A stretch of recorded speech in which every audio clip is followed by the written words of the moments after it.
Welcome to today's Fire Engineering Hangout.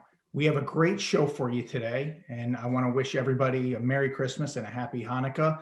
We have Greg Markley here, who's running for General Secretary Treasurer of the IAFF. I think it's really important that we listen to what he has to say today, and we're real excited that he came on. Not all the candidates came on. Jake Lamone came on, and now Greg has come on, and we really appreciate it. And I think it means a lot to the members of the IAFF that individuals aren't afraid to step out in an area that might be a little bit less than comfortable from a union meeting type of setting or a union hall that we're used to. But our members have a right to know what's going on with their money. For my monologue, sound public fiscal reporting is indispensable for maintaining confidence in our institutions of organized labor. It breeds transparency, which safeguards integrity and accountability of elected union leaders who owe that to their members.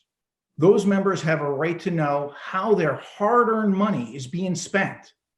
What's more, union members and taxpayers share a bona fide interest in discouraging civil and criminal violations.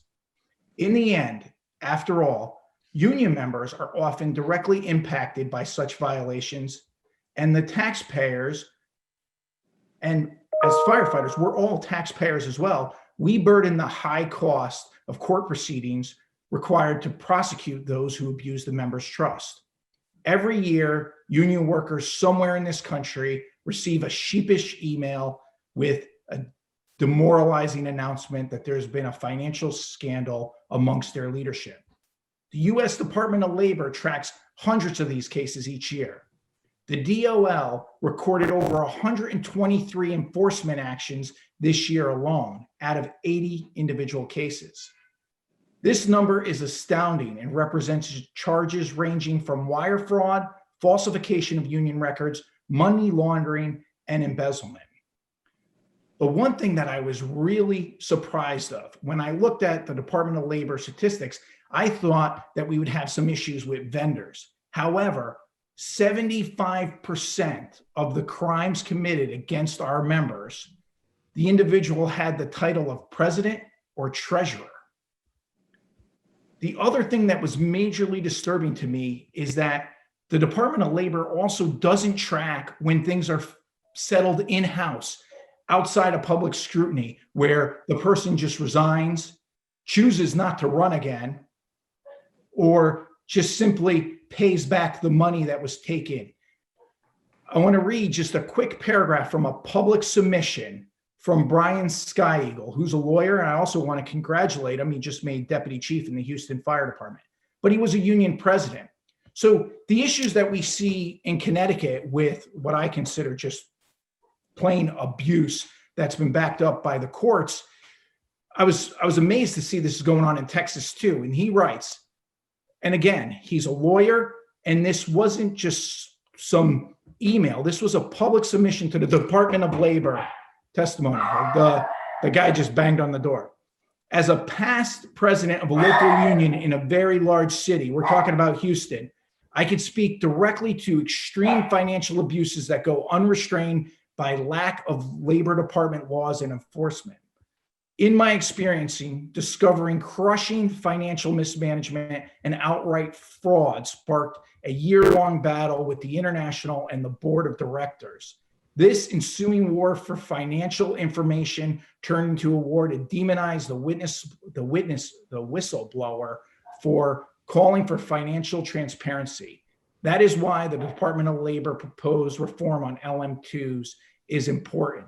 Local auditing efforts prove to be worthless when the only information given to the accountant is grossly inadequate or outright falsified.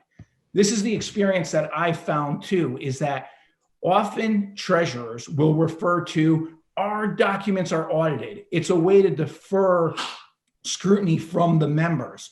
But I was wrong. I used to think auditing was the cure-all. When somebody said, oh, our books are audited, I thought that would be great. I was wrong. Auditing is like a computer. You got to put the right information in to get the right information out. And that's why it comes down to the integrity of the individual.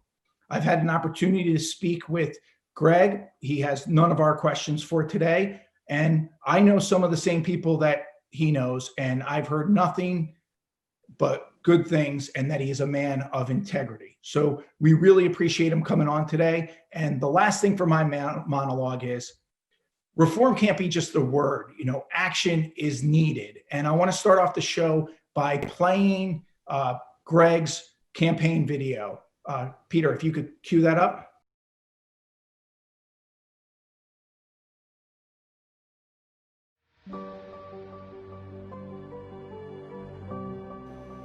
My name's Greg Markley, and I'm proud to call myself a union firefighter and member of Local 1747 in Kent, Washington. For the last 36 years, I've served my local, state, and international unions, working on behalf of my fellow brothers and sisters of this great international association of firefighters. I come from a union household where my parents were Teamsters. I can remember as a young child walking picket lines with my father, who was so proud to be union.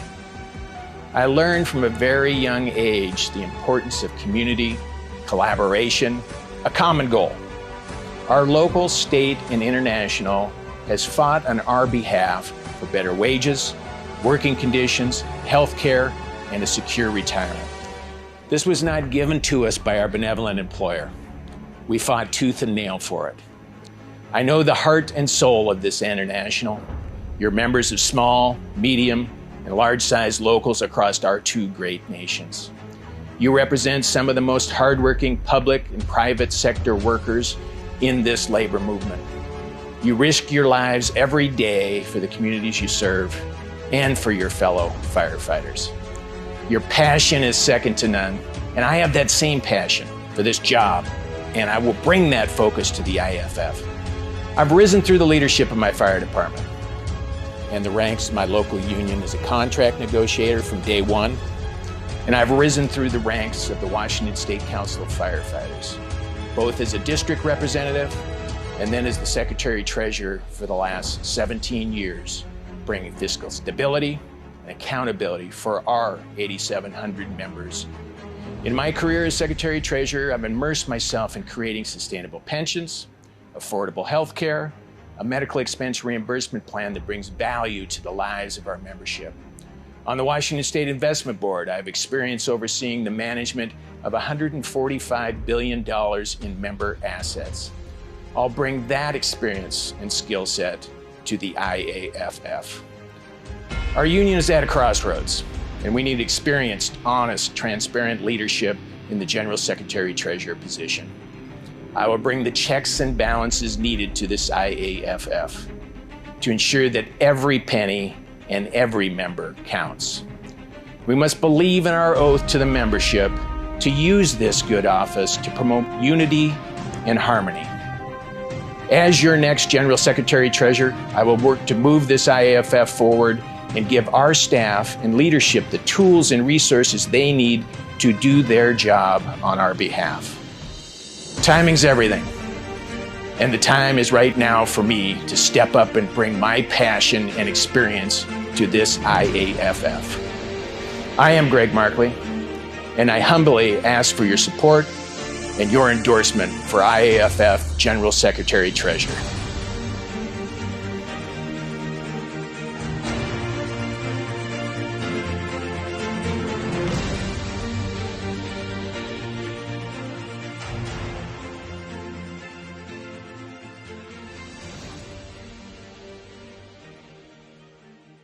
PJ, if you could introduce our guest today.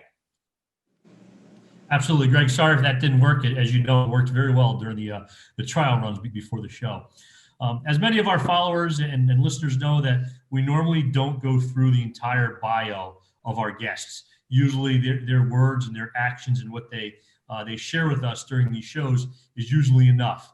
However, today I'm going to share a lot of Greg's bio because he's running for the General Secretary-Treasurer position. And if you pay attention to some of the stuff in his bio that I'm going to discuss briefly, it helps highlight his experience going into this election. So Greg's been an IAFF member for 36 years. He served as a Secretary and Treasurer of the Washington State Council of Firefighters for the past 17 plus years. He's been on the board since 1997. Washington State Council of Firefighters represents 124 local firefighters and paramedic unions and 8,900 active members across the state of Washington. A few other things that Greg is involved in, things that he has his hands in. He chairs the Washington State Council of Firefighters Post-Retirement Medical Expense Reimbursement Plan, which serves over 8,000 professional firefighters and paramedics. He chairs the organization's Northwest Firefighters Benefit Trust with over 3,000 members and their families across 6 states. He's a trustee for the Washington State Investment Board. He's a chair of the Public Markets Committee, overseeing $140 billion in public employee retirement assets. On top of that, he's actually still a division chief for Puget Sound Regional Authority south of Seattle, where he oversees community and governmental relations, accreditation, and grant management. On top of that, he has a degree in Bachelor of Science in Accounting and deep experience in finance. So Greg, while we normally don't go into those details, I felt that it was important for us to share more of your bio than what we would normally. So our listeners today and those watching this either live, we have somebody that logged in, a couple people logged in, we're up to almost 100 live listeners right now. Understand your experience on top of what you're going to tell us about your campaign. So as Frank said, we really appreciate you coming to us today and sharing your thoughts and your opinions for our listeners. So welcome. Hey, yeah, thank you, PJ. Thanks for that introduction. And thanks to you, Frank, and Peter's in the background doing the work to make everything happen, which is kind of behind the curtains here. It's certainly my pleasure to be on with you today. And other than that bio that you just read, Peter, I think firefighters particularly want to know where we're from. So Puget Sound Fire, which is just south of Seattle, about 20 minutes. We have 290 firefighters and 13 stations. So if you've ever been up here to the Pacific Northwest, around Seattle-Tacoma International Airport, we pretty much protect the area around the airport. But all in all, we're about 110 square miles. And to give you a little perspective, when I hired on our fire department, I was the 44th person hired. So you can imagine in the 80s and 90s when suburbias blew up, we had organic growth, certainly. But through mergers and consolidations, that's how we are up to 13 stations and 290 firefighters. And we actually have nurses in our union. So with the Community Paramedic Act that we had and that provision within legislation at the federal government, low acuity calls, we've created what we call a CARES program. And we have nurses responding with firefighters on low acuity calls 24/7. And that's one of the first in the nation. And they're actually in our union now. So we're very proud of that. So rather than, I guess I'll just stop right there, and certainly any questions that you guys have, let's just get into it. PJ, I'll let you start. Okay. So Greg, one of those uncomfortable questions, and this should be no surprise to you, but the IAFF Fill the Boot campaign raised about $20 million in both 2018 and 2019. Right? Firefighters across this country do amazing work for an amazing organization of the MDA. But something that's recently come to light is that the MDA has donated back to the IAFF between $980,000 to $1.4 million every year since 2015. And some of the information indicates that additional large donations track all the way back to 2008. Many IAFF members that Frank and I have spoken with are very concerned over this. The IAFF says that this money is for administrative costs. Now, we completely understand that there are absolutely some administrative costs associated. But I know my local and other locals here in Connecticut, we receive no real support from the IAFF during our Fill the Boot campaign. All the public, the marketing materials, the stickers, the banners, all of that comes from the MDA, not from the IAFF. So what's your opinion and your stance on these large donations coming from the MDA, where we want to see, me personally, I want to see every dollar that I raise in the Fill the Boot campaign go directly to the MDA and stay with the MDA? Yeah, I guess 3 words: wrong, wrong, wrong. And let me give you a little background on this. I don't know if you guys are even familiar with this.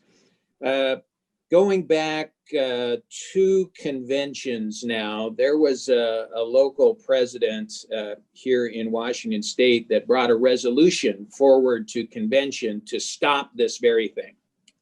And in the fact that MDA was basically kicking back money to the international. We all thought it was wrong. We were like, you got to be kidding me. That's ridiculous.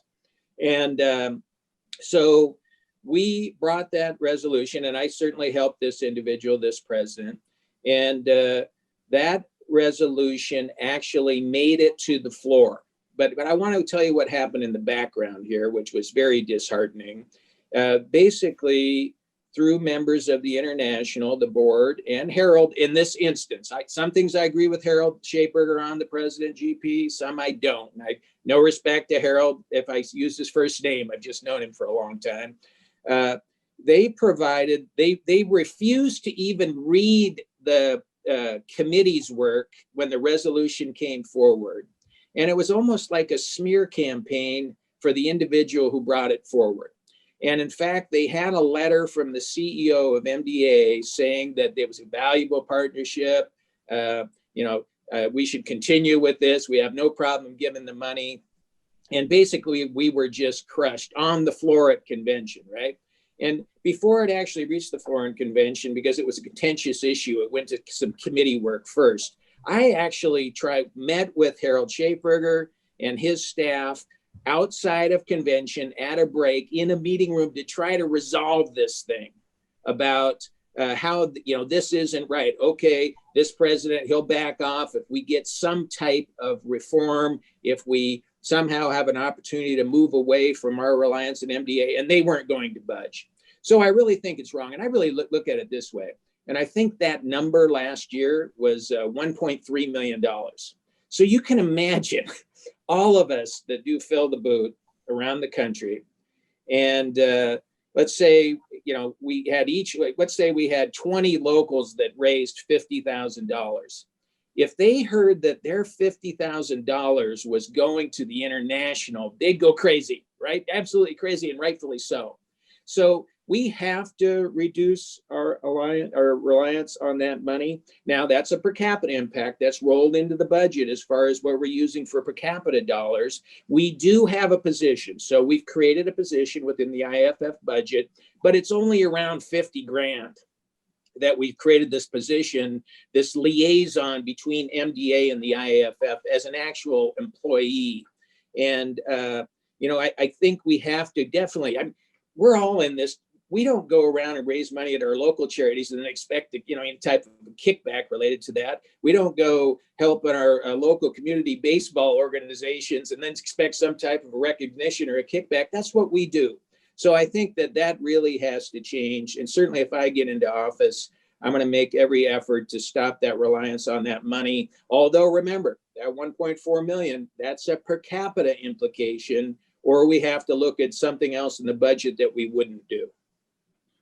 Greg, I want to compliment you on such a cogent answer. And the fact is, you're not ever used to hearing a politician. And I was a union president for a long time. So, if you're in a union leadership, you're a little bit of a politician. And your answer of it being wrong was a real answer. And what I'm really heartened about that kind of shows a little bit behind the scenes is that you had a role in saying this was wrong from the beginning. All too often people go to the convention and they don't really participate in the convention, or if they do participate in it, when they come back, the membership doesn't get all of the information. So I always like to quote John Mayer, the philosopher of modern time. If you own the information, you can bend it all you want. And the fact that you were there fighting for this from the get-go is critical. My next question for you is, there's been a lot of criticism of Eddie Kelly for essentially going to the outside to raise some red flags. However, absent of a whistleblower policy that the IAFF hopefully will adopt one day, absent of that, if Eddie Kelly didn't go to the outside, I think that you can fool the spectators, you can't fool the players. I think everybody knows who's a union member that we wouldn't know really what was going on in the IAFF. Are you for a whistleblower policy to protect somebody who says, hold on a second, we need to take a hard look at this? Yeah, I don't know, whistleblower policy. I agree with you. Now, I was a critic of Ed for what he did and the way he did it, but we only have a limited amount of the information. The more I talk to Ed Kelly, the more I agree with what he had to do. In fact, and it really speaks to the dysfunction at the International between our two principal officers. You had two guys there that didn't even talk to each other in the last couple of years. And you had Harold Chipper. There's no doubt he had a strong hold on this organization and that board for a very long time. And, you can talk to Ed about the specifics related to exactly what happened there. And, particularly related, there were two issues. One, about the applicability of a pension that Harold received, and two, about some of these expenses and whether they were authorized or missing money. And that was the problem when we were watching all of this afar as IAFF members, and it really blowing up in the media and blowing up in newsprint related to articles. I was, as a 36-year member, I was ticked off, man. I was pissed off. Like, what the hell's going on? Let's blow the whole thing up, right? And I couldn't understand why it was playing out that way. And I had a long discussion with Ed. First, I started with, hey, I'm disappointed in what happened and how this happened. I certainly don't have all of the information. And then he then explained, and the more you talk to Ed, the more information you get, because he certainly is holding some of that stuff tight to the vest related to some investigations that are going on. But we have to have a provision related to people, that old saying, speaking truth to power, right? We have to have that opportunity, and there has to be that provision. Now, in this particular instance, with Ed and the role he serves as our General Secretary Treasurer, if he truly believed that, this is the way things should have played out. Ed should have gone to Harold, say, I'm going to bring some issues up to the executive board. They aren't going to be comfortable in relations to expenses and the policy, some things that I found out.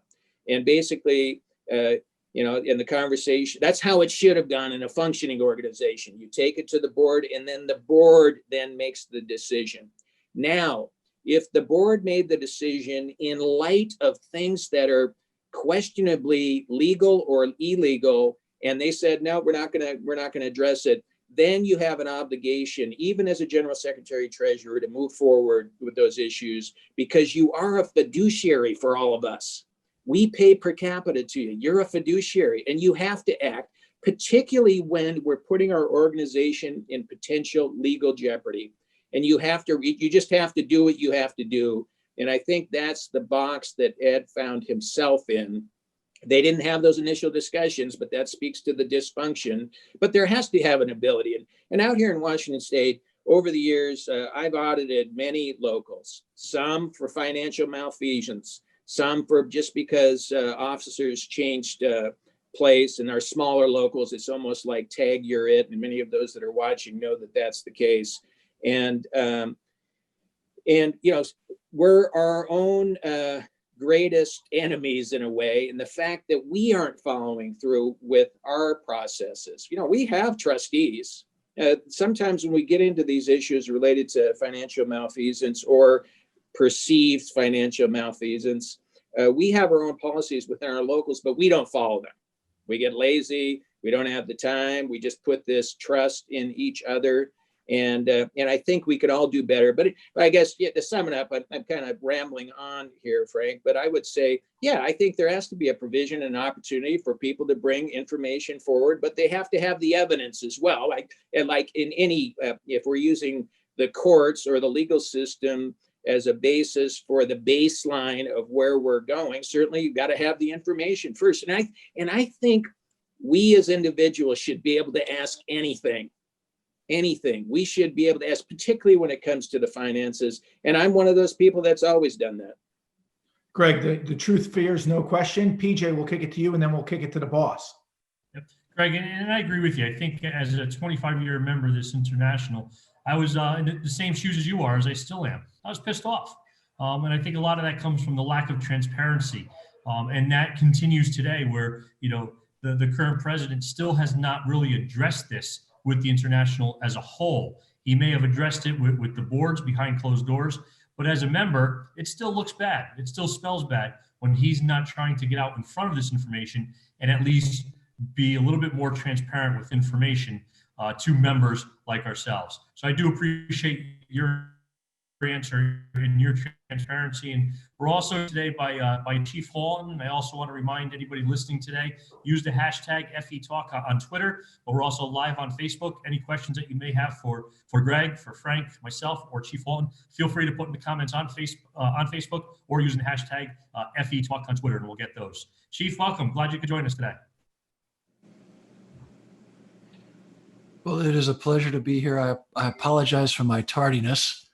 I'm a tad under the weather, so I apologize up front. But I do want to thank you, Greg, for taking the time to come on. I think it's so important that we use these platforms, whether it's ours or others in the fire service, that disseminate information broadly, more in the IAFF rather than just relying on our IAFF newsletters and other things that we do. And as a member in good standing, I retired a member in good standing. I was an IAFF member my entire career in the fire service, and I have my letter, retired member in good standing. Even as a chief officer in our organization, we were not covered by my bar collective bargaining unit any longer, but we were allowed to continue to pay into our dues, and I did, as did I believe every member of the Albuquerque Fire Department's executive staff at the time, and we were proud to do so. We were a good union, and we put the local first and the members' health and welfare. A couple of things as an ombudsman, just to correct Frank, Ed Kelly never went to the media. He never went outside the IAFF. That the fact that when you disseminate a document such as he did, which was required by our IAFF bylaws and constitution to the district VPs and everyone else who was associated with that, there's going to be leakage. We've all been on this job forever. Telephone, telegraph, telefireman. That's, we grew up with that old adage, and that hasn't changed. So just a brief correction there. Eddie didn't run out to the media and do a press conference. And full disclosure, Harold is one of my oldest and dearest friends, and Eddie is one of my oldest and dearest friends. And just like Thomas Jefferson said, a man's politics, ideology, or religion is no reason for me not to be his friend. And as such, I think Eddie and Harold, I don't know, I wasn't privy to any private conversations they ever may have had or whatnot about it, but knowing both of them, I would assume there was something, hopefully there was something that was, to Greg's point, that was tried early on. But oftentimes, especially today, we often see the world in black and white when we all know it's so many shades of gray. And to that point, I think that everything happens for a reason, and there's always a silver lining. I mean, you just have to look for it. And I think Greg did a great job of saying that it's really given us an opportunity, and it's a terrible way for Harold's legacy to end. And I don't think that it's going to be the great tarnish that everyone is, assuming it's going to be. I think that oftentimes the interpretation of some of these regulations is so nuanced that someone probably interpreted it 20 years or 30 years ago and told Tommy and Harold, yeah, this is fine, you can do this. I don't suspect anyone of any kind of ill intent or bad intent. You know what I mean? Oftentimes we make mistakes, and this hopefully will turn out to be, in that regard, just a mistake. And to Greg's point about expenses, I think you said it very well. Oftentimes folks just, and I have an expense report, and sometimes it's the reporting side of it that is somewhat difficult, and oftentimes that gets away from folks. And again, I would not ascribe bad intent or malfeasance to any of these men and women who've worked so hard for the union and taken care of one another. And to you, Greg, thank you so much for doing this. So I know there's a number of resolutions coming forward, and one of them has to do with PFOAs and PFOSs and gear. And right now, to be honest, it's a rather cloudy issue. We're not sure how dangerous it really is, but we know that those chemicals are dangerous.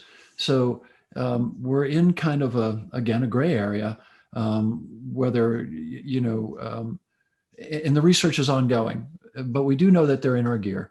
And we know there's ways that we could mitigate it, either, lockers to hold the gear or containers to hold the gear, and then only wear the gear when necessary, which I think are prudent things to do with the knowledge that we have right now, as we look for alternatives to these substances, we have to keep in mind that these substances were put into our gear to protect us from other substances, which are equally as dangerous and perhaps even more lethal. Bloodborne pathogens, chemicals, these PFOAs are a barrier to those substances getting onto our person, which is the problem. So I know there's several resolutions coming forward, Greg, and I just wanted to know if you're following that issue much, or if you're aware of it, and what your general sense of it is at this point. And I know it's kind of a tough question because it's... No, yeah, thank you for that. So we've been a leader out in Washington State as far as legislation related to PFAS and chemicals. In fact, 2 years ago, we got PFAS and foam basically outlawed here in Washington State. And then our latest legislation, although we didn't get what we were after, and basically what it says, if that is used, if these chemicals are used in the construction of bunker gear or in the materials for our bunker gear, our department has to be notified. That's the best we could get in this law, right? And I don't think, I look at it from this perspective. I think, you can imagine two young guys that, or gals that graduated college. One went to work for a chemical company and the other one went to be a firefighter. And, their first job was to, hey, we need to create this chemical to help protect this firefighting gear so it doesn't combust when these people go into fire. So they did their best and they created it. And then we find out later, right? So then I've been wearing it my whole career. This guy's moved up through the ranks at Dow Chemical or wherever he's at. And they find out that there's a potential carcinogens there or potentials for some type of contamination to fires. I really believe that isn't their intent, right? They want to have a product that's completely 100% safe. And I don't think, remember the manufacturers of our bunker gear, they're not making the material. They buy that from somebody else, right? And it's basically immersed or somehow coated in different kinds of chemicals to help with the combustion issue. And I think we have to continue to work with them. Hey, let's face it, we need bunker gear. It's not going away. And I think we have to take a systematic, educated look at all of the things that are out there, follow the science related to it, follow the data, and not overreact, but certainly it's going to take some time to get there. And I think we all have a common theme in mind, and that's the safety of firefighters. And I really believe that our bunker manufacturers in no way are out there to try to harm us. And they'll work as hard as they can to make sure that those changes are made in the future. So I really see it as just this ongoing issue. It's this kind of generational issue, if you want to talk about it in the sense of generation, where bunker gear has come. The other advancements probably have outweighed the contamination issue. We don't know that for sure. And there's much more to come. It's the great law of unintended consequences, right? Seneca once said it best. He said, our descendants will be amazed at the things that are so obvious to them that we currently are unaware of, because life and science just continues to reveal itself as time goes on. And to your point, exactly right. But what I think has become the great,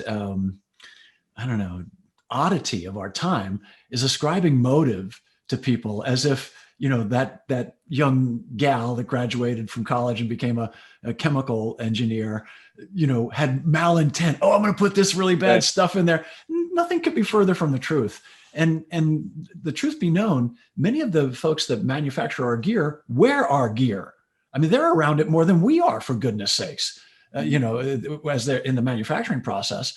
But clearly, many of them are firefighters. So thank you. That was a great answer. And I think that we need to, as a union, look at some reasonable and smart things that we can do to minimize exposure while we investigate this issue and as we move forward with less toxic deals. My second question comes to you on a kind of a political nature. And full disclosure, I'm a patriot, unapologetically Catholic, just like Harold, unapologetically Catholic, unapologetically patriotic, and unapologetically a constitutionalist. And although I'm right leaning, I do have, Ron Reagan behind me and good old Abe Lincoln, two famous Republicans. But on the other wall, unfortunately, you can't see it, I've got Bobby Kennedy and my dad, who were two of my favorite Democrats. So I'm politically a mixed bag, but much more right leaning than most. I'm not into the progressive movement. I admire true liberal Democrats, but I'm not into the progressive movement, just up front. So I was wondering what your thoughts are on, and I know there's several resolutions about having union-wide vote in regards to presidential elections and endorsements, which I favor, or I would actually favor something more nuanced, where locals or maybe states, state IAFF groups could choose state by state or local by local how they wanted to endorse. But that's more nuanced, and it's not one of the resolutions. The resolutions currently are for nationwide vote before we do nationwide nominations. But my question to you is a little more nuanced, and the union, in many ways, to those of us that are on the conservative side of the aisle, sometimes doesn't feel as welcoming. And I was wondering if with you and Eddie and others who are younger and more, I think, more politically open, the candidates are less restricted ideologically than they were back in the day. In other words, there are many Republicans who are very pro-labor and very pro-union, and there are many Democrats who are not. And so it's a much different bag than it was in say the 30s and 40s and 50s. But we still seem to be locked into a very monolithic political structure, in my view, as a more conservative leaning member. But I'm right up front. I'm pro Second Amendment, pro free speech. I think the Bill of Rights is pretty much sacrosanct as far as I'm concerned. I don't think it's evolving with time. I think it was. I'm an originalist, and I think that it needs to be defended as an oath keeper. And as firefighters, we are oath keepers. We swore to uphold and defend the Constitution of the United States, not as we interpret it as it's written. It didn't say as you feel about it. So I'm just wondering what you would do as our new, General Secretary to kind of make the union more welcoming and more open and less. I was actually told by a friend who was running for a position that he was worried about my endorsement because someone told him, well, you got to be careful because we don't want any right-leaning influence to get in here. And I laugh while I'm saying this because I'm looking at Frank Ricci, who is very conservative gentleman, internationally known conservative gentleman, who was one of the best union presidents in recent memory. And I think that's inarguable. But so what do you think we can do to have more voices heard? And I wrote an editorial probably 8 years ago that was Democrats at work and Republicans at home. And I received probably 50, 60,000 follow-ups to it saying, yep. And it doesn't mean that I think we all support the union and collective bargaining, but we have our views and we'd like to be able to express them and get support. Yeah. Thanks for that question. So there's a loaded gun for you. Yeah. Full disclosure. Okay. I lean left. I walk way out there in the radical left, but I lean left. In fact, I ran for the state legislature here in Washington State. This is way back in 2003. And really, when I say I lean left, because I really believe in the rights of working people, right? If that's fundamental, that's a big basket of ideas and thoughts. It's interesting that you bring that up. And if we're going to center around, we could start by centering around this endorsement by our international for the president. And let's roll back 4 years. And when Clinton, you had the Clinton-Trump race, and we stayed out of that. And I didn't like the fact that we stayed out of it, but we did, all right? We have to make those decisions. And it's my understanding that the international polled our membership. We actually got a polling company. We did a poll that had a meaningful results within the margin of error. And it was, and there was a lot of pushback from some of our southern states and other areas that said, hey, because of Clinton in this instance, and it wasn't, you could say R&D, but I think it was a combination of Clinton herself and the baggage that she brought. and the fact that they were going to lose a lot of membership if the IAFF went that way. So our board made a decision, we're staying out. Although Clinton was a huge friend, if you think of labor, certainly, and the IAFF, as was her husband. And we made the decision, and it was what it was.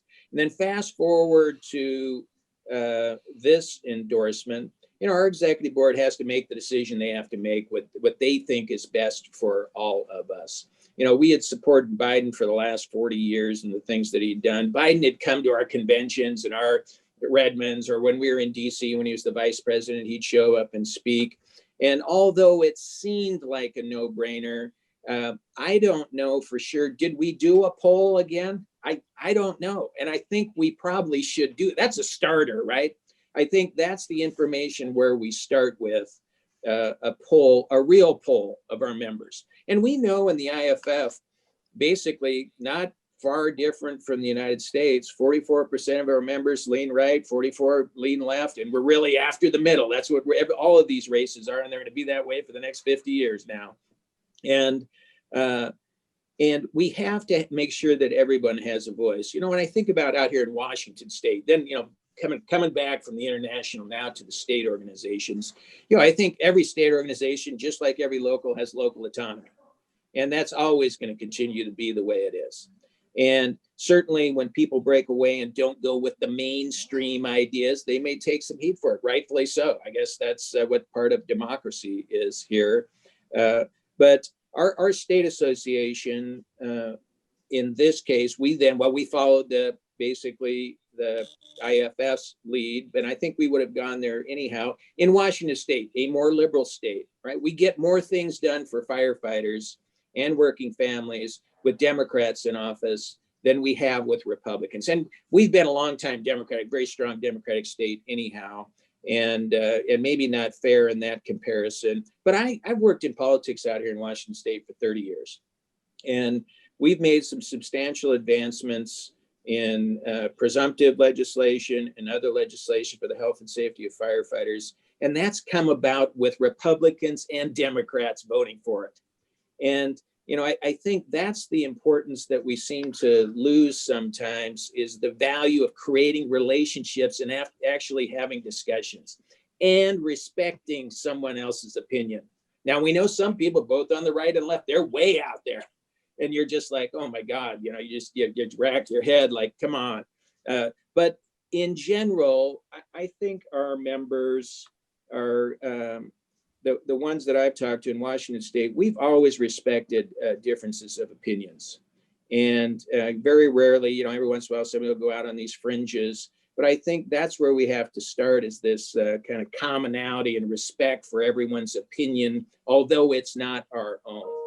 And, I don't think there's this necessarily group think about we're always going to be Democrat. Our IAFF supports plenty of Republicans at the national level.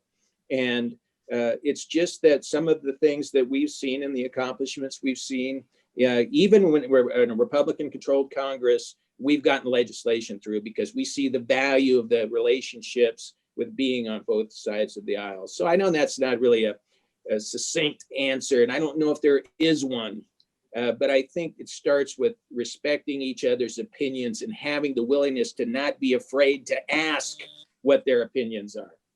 That's excellent. Thank you. So my final question to you, and then I'll turn it back over to the hosts, but I have to echo what Frank said. You don't dodge, which is great, which is really great. And I'm happy to hear that. So I'm retired, IAFF, member in good standing. And as a retired firefighter, I have been advocating for the reevaluation of WEP, which is the windfall elimination provision, and its accompanying legislation that penalizes my widow, because I always worked 2 gigs, had to. My wife didn't work, so I always worked 2 gigs. And I have paid into Social Security, and since my post-retirement, I have paid in, and yet my Social Security is going to be dramatically affected. Now, that legislation was enacted, and the IAFF opposed it when it was enacted 35 years ago, 40 years ago. And it was aimed at federal workers. And it was at a time when record keeping was much different than it is today. It was paper and pencil, it was typewriters, it was letters. And the federal workers who paid zero in and were receiving health and all the rest of it were targeted for that and their ability to double dip later. So that was the nuance that brought that about. And then that legislation was passed. The railroad workers, who had a very strong union at the time, were exempted. Only railroad workers, their union got them exempted. So now here we are, fast forward, we've had legislation from a Democratic congressperson in Ohio. His name escapes me for a moment. Very famous, great guy too, but very, very liberal Democrat, who has been trying for probably the last 8 or 10 years to get in there and at least modernize that legislation. So it's not just some blanket, because as you know, Greg, pensions differ, sometimes neighborhood to neighborhood. And some people paid in quite a bit of money and they get, 50%. And some people pay in virtually nothing and they get 100% and medical. So it's all over the place in terms of pension. And that has to do with, the collective bargaining locally. Yet we're all lumped together as if we were all federal workers under WEP. And the windfall elimination provision of firefighters listeners know it. When you retire, don't count on any Social Security whatsoever, because they're going to slam you because you were a firefighter and you've got a government pension. So I have petitioned the union repeatedly. And as a retired firefighter, it's as if, our years of loyalty and commitment isn't being heard. That needs to be addressed as more and more firefighters, like me, are living longer. That small amount of money you get from Social Security makes a huge difference, especially if your pension isn't from one of the, more robust pension systems, or like in my case has been reduced and affected negatively. Yet nothing's been done on that issue. So what I'm asking for you is, would you be willing to make a commitment to look into it and to help retired IAFF members, to get at least their fair share? And I'm not asking for anything to be done, I just want to be treated like every other American and not like some special class because I have a pension. One of the things that pensioners learn very quickly is you can outlive your pension. And especially, like, I don't have any medical. So if you have medical expenses and things like that, you can outlive it pretty damn quick. And so, I'm on a board of a group of people who, matter of fact, we're meeting in a few moments, where we have a retired firefighters home. And we have men, all men right now, but we'll probably have women soon, who are basically destitute. They're basically destitute. And they have pensions, but those pensions, into their 80s and 90s are not what they were 30, 40 years ago. And they don't, and I think to a man, none of them are getting basically anything from Social Security, although many of them paid in. But you have to hit the maximum amount per year in order to get any credit for that year. So some of them came within $100 or $500, and every year it went up. So now I think it's at a level of like, I believe it's like at $50,000, $60,000 of taxable, which is a great deal of money if you're, a blue collar worker. And most of the men and women like me were former mechanic. I was a mechanic, or you were a former mechanic, or you were, you worked in the restaurant industry, your brother's restaurant, or you did roofing, you know what I mean? That kind of things and such. So I was wondering if you'd be interested or willing to at least commit to looking into it and trying to help us. And it's, gosh, I wish I could remember the congressman's name from Ohio. I apologize. Yeah, and I'm trying to remember it. So, well, first of all, 100%, I'm all in. So you're talking about the windfall elimination provision and the government pension offset. One of them affects us. The other one affects our widows. And that or widowers, correct.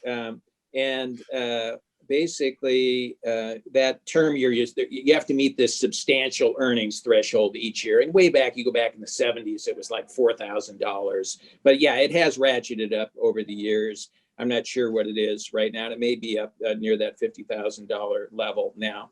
Yeah, and it seems ridiculous to me. So we are looking at this on some fronts. I can remember a couple of years ago, going back to the IAFF Legislative Conference, and we addressed this issue with our Congress members related to WEP and GPO and the elimination of that.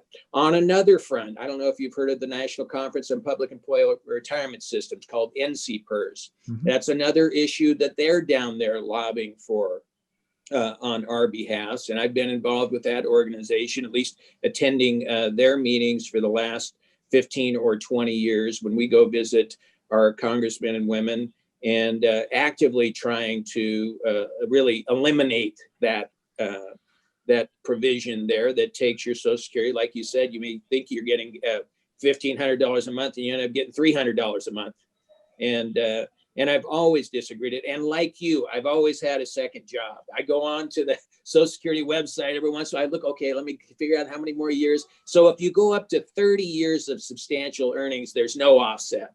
And then from there, it ratchets down on your substantial earnings years and the amount of reduction that you would see. So I'm 100% in. I'm 100% in for all of our retirees. I mean, there's another provision, and I don't want to stretch this out. So the IAFF actually created a relationship with Aetna to create a Med Advantage plan.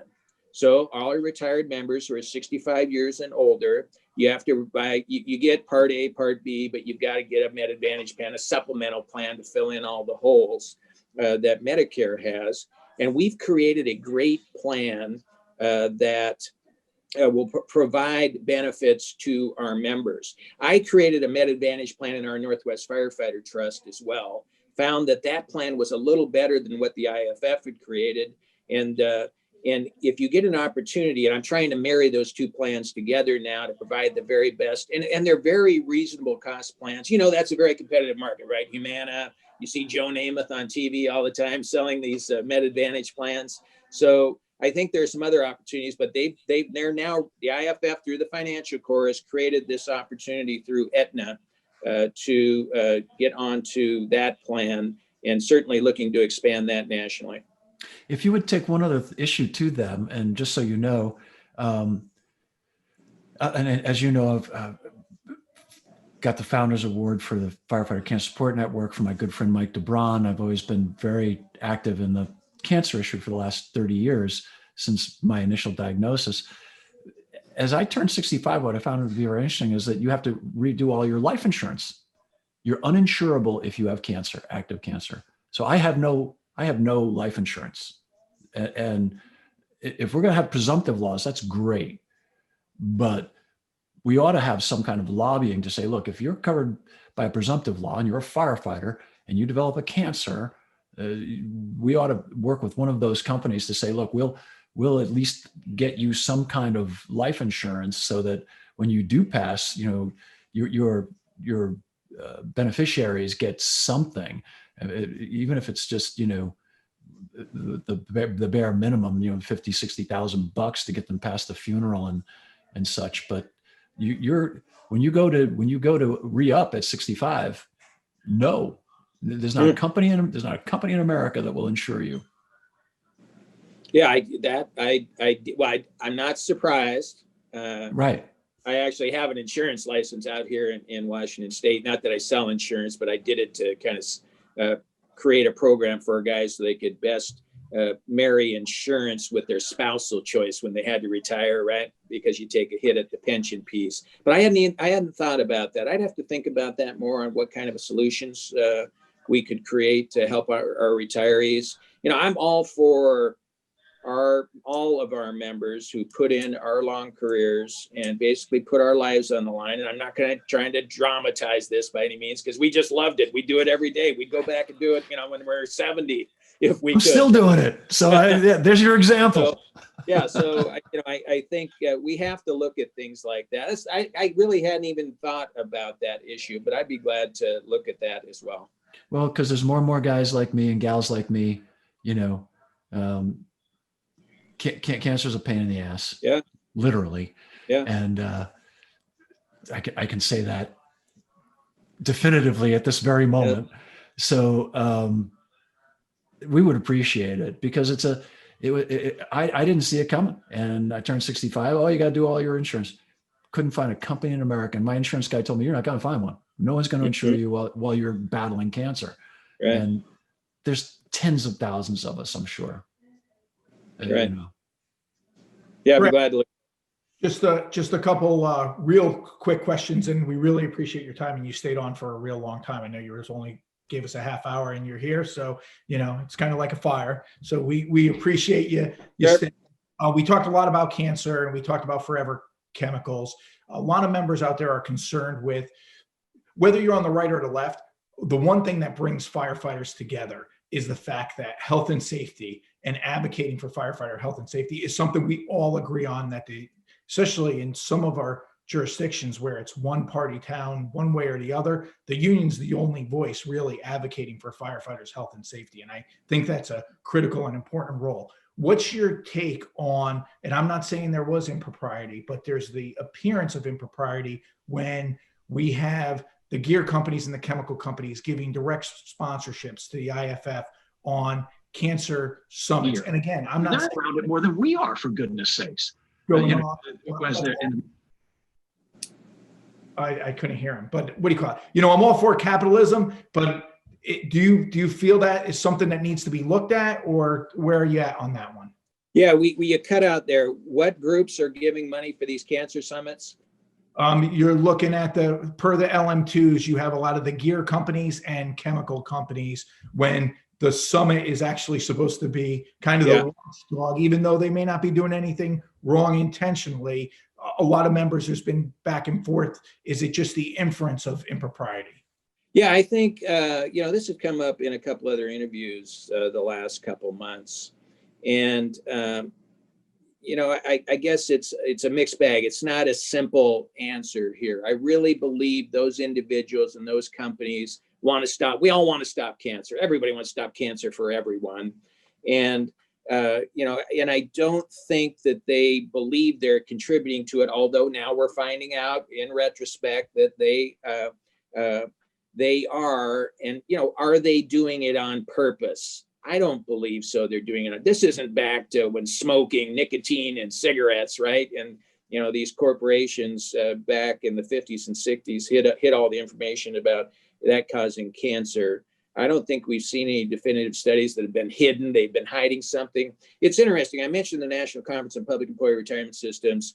They have a code of conduct, and that code of conduct, it was a 10-point code of conduct, and that really spoke to basically investment firms that we use as public pensions, and their willingness to sign this code of conduct. And it had things in there about not doing things to harm public pensions, not fighting against defined benefit pensions, those types of things. I think we could create a code of conduct that basically said, if you want to be a vendor for the international, you have to be willing to sign this code of conduct, or we don't want your money. And some of those things are, you are selling equipment to our members that in some way could harm them. And, and let's say, well, we've got this issue going on with, this chemicals in the gear. Well, then we need a disclaimer related to all of that stuff and why that happens. So we can have a clear explanation and there's transparency related. Okay, what are you doing about it? Rather than, well, it is what it is. We're waiting for them to outlaw it, and then we'll figure out something else. And these chemical companies, they're looking at other alternatives. But we may find in retrospect, the other alternatives they come up with do the same thing, but we don't find that out for 20 years. So I think it's a very tough question. I think if we could have our vendors sign this code of conduct, and more than anything, they were looking out for our best interest as defined in this code of conduct, I'm okay with accepting money from vendors. It helps really tamper down our per capita or our registration fees for our events. So I don't know if that answers it, Frank, but that's Greg, again, I got to say, I appreciate that honesty, and I support your view. I think that it's a slippery slope when you start to decide, who can participate and who can't participate. And I understand the concern on the people who say, you've got the very people who are producing these materials who may be responsible for it in some indirect way or direct way. And then you're taking their money. Is that going to influence, the summit's findings and things? That's a very crooked path, if you will. In other words, there's not a direct line from taking money to influencing a decision, although I don't know, so I'm leaning towards Greg's solution. I think that's a good solution. And I almost think it's superfluous, because I think that anyone who's in this industry, I have never met, first of all, I've never met a firefighter I didn't like. And then I've never met anybody in the industry I didn't like. And because I agree with Greg, the folks developing our gear and our equipment are second to none. And I think this is, just to go back to our earlier conversation, the law of unintended consequences. And, we may find out someday that wearing a suit makes you stupid, and we'll have to tell all you union guys to quit wearing those cheap suits. Just kidding. I always laugh. You can always tell the union guys, because you guys don't look like it's your first Holy Communion suit. The things are all like 30 years old. They're out of style for like 20 years. They were just so hysterical. I used to call it the Union Thug suit. Here comes the Union Thugs. And I was one, so I can say that. PJ, So, we're at the witching hour. I'm going to give you the last question. Close this out, PJ. We're going to let Greg give his, his elevator pitch if he met in a bar or a coffee shop. And they said, hey, why should we vote for you? But let's just go for PJ. Any last comments for Greg? He's been very gracious and he stayed on. So we really do appreciate it. Yeah, and I actually have to bail, so I'm going to make a quick comment going back a little bit, then I have to bail early, so I apologize for that. But Greg, first, thanks for coming on and being very upfront and open and honest with us. We really appreciate the dialogue. I just want to go back a little bit, because I am one of those members who disagreed with the endorsement, this past endorsement of Joe Biden. But I also do completely agree with your statement of respecting others' difference of opinions. And I feel, and the members that I've spoke to feel, that their voice is not being heard. And you also said something else that I think was key. You said a real poll of all IAFF members would really go far for the membership. If this endorsement went through as it did, and my voice was, or my opinion was polled, I would fully support the IAFF stance, because it was what the majority of the international members wanted. Not a board, not executive board, not based on some decisions that were made behind closed doors. So moving forward, if you're elected, I know I would appreciate, as well as many other members, as you said, a real poll of all members for large issues like this that impact us all. And I think regardless of the outcome, you would find that the majority of members would support that decision if it was the majority making that decision. So again, I really appreciate your honesty and you joining us today. I apologize that I have to bail early. There's somebody else looking to get in here to fix the heat before we get too cold over the next couple of days. We break some water pipes. But Merry Christmas and Happy Holidays to everybody. I look forward to a great 2021. I hope it's going to be better than what we've been experiencing. So I look forward to everybody, and I thank everybody for following today. So Frank, Chief Halton, back to you, and Greg, thanks again. Merry Christmas, PJ. Thanks, PJ. Greg, please talk.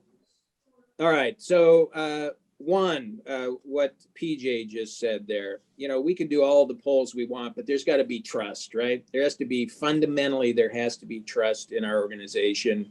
And I think now more than ever at the IAFF level, whether it's financial issues or issues related to this election, I think the trust level's down. We have to bring the trust level. We have to figure out a way that our members, regardless of their political ideology, has a trust in their leadership.